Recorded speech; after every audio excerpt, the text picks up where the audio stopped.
श्रीलक्ष्मी श्रीमहालक्ष्मी क्षीरसागरकन्यका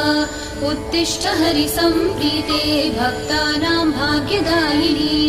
श्रीलक्ष्मी श्रीमहालक्ष्मी क्षीरसागरकन्यका उत्तिष्ठ हरिसम्प्रीते भक्तानां भाग्यदायिनी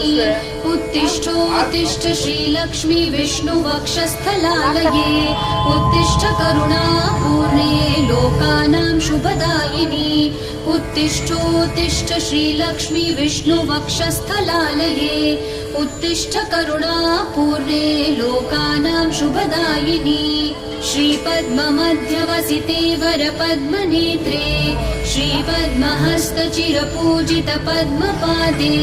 श्रीपद्मजातजननी शुभपद्मवक्त्रे श्रीलक्ष्मी भक्तवरदे तव सुप्रभातम्।